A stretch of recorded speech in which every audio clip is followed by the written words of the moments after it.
बात करेंगे जबलपुर की, जहां डिप्टी कमिश्नर के घर पर ईओडब्ल्यू ने छापा मारा। जगदीश सरवटे के घर से बाघ की खाल मिली है। इस छापेमारी के दौरान बैठने के लिए इस बाघ की खाल का इस्तेमाल किया जाता था।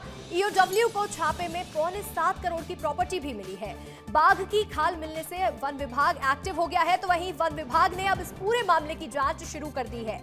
डिप्टी कमिश्नर के घर पर ईओडब्ल्यू ने छापा मारा था और इस दौरान देखिए प्रॉपर्टी तो जब्त की ही है, लेकिन इसके साथ बाघ की खाल भी मिली है, जिसका इस्तेमाल यहां बैठने के लिए किया जाता था। ईओडब्ल्यू को इस छापे में 7.25 करोड़ की प्रॉपर्टी भी मिली है और बाघ की खाल मिलने से वन विभाग हरकत में आ गया है और इसके साथ ही वन विभाग ने पूरी जांच शुरू कर दी है ईओडब्ल्यू के साथ। ये तस्वीर देखिए, ये वही बाघ की खाल है जो यहां पर पुलिस को मिली है और इसके बाद से वन विभाग भी एक्शन मोड में नजर आ रहा है और इस पूरे मामले की जांच को अब और तेज कर दिया गया है।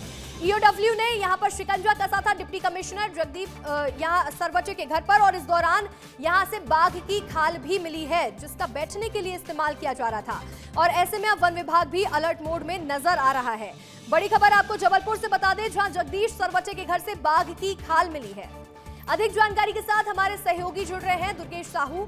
दुर्गेश, डिप्टी कमिश्नर के घर से अब बाघ की खाल भी बरामद की गई है, वन विभाग क्या कुछ जांच पड़ताल कर रहा है?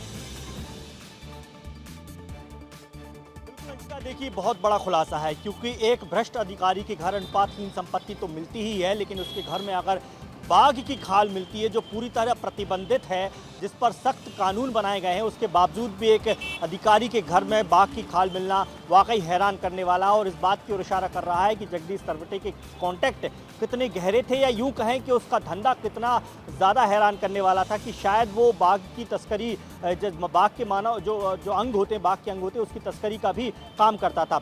30 साल पुरानी लगभग ये बाघ की खाल बताई जा रही है। वन विभाग अब इसमें एक्टिव हुआ है, वन विभाग ने पूरी नापजोख कर ली है।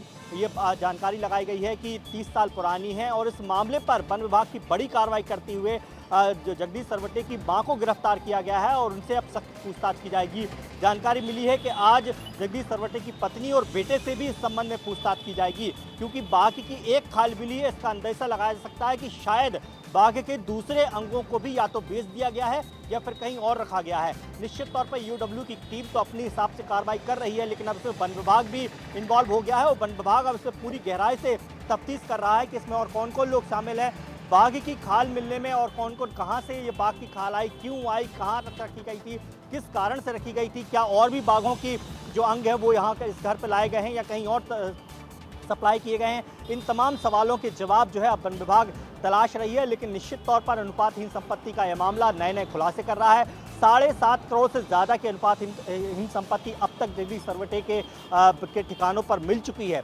3 ठिकानों पर लगातार दबिश ईओडब्ल्यू की टीम दे रही है। अभी भी जो 18 लाख के जेवरात बरामद हो चुके हैं, बैंक लॉकर्स खोले जा रहे हैं और दूसरे जो अन्य रिश्तेदार हैं उनके नामों पर कितनी प्रॉपर्टी, कितने प्लॉट, कितनी ज़मीन रखी गई है, उसकी जानकारी जुटाई जा रही है। इसमें कोई दो राय नहीं है अंशिका कि जगदीश सरवटे एक भ्रष्ट अधिकारी था जिसने पद पर रहते हुए अपने पद का दुरुपयोग किया और करोड़ों रुपए की अनुपातहीन संपत्ति जुटाई और उसे छिपाने के लिए अपने रिश्तेदारों के नाम उसे कर दी गई। ये संख्या, ये जो रुपयों की गणना है, ये अभी और भी ज्यादा बढ़ेगी। बिल्कुल दुर्गेश, देखिए ये जो जगदीश सरवटे हैं, इनके पास ईओडब्ल्यू ने तो शिकंजा कसा ही था, लेकिन इनके घर से बाघ की खाल भी मिली। अब इस मामले में जांच और तेज हो गई है। क्या बड़े खुलासे होंगे, देखने वाली बात होगी। आपका जुड़ने के लिए बहुत बहुत शुक्रिया।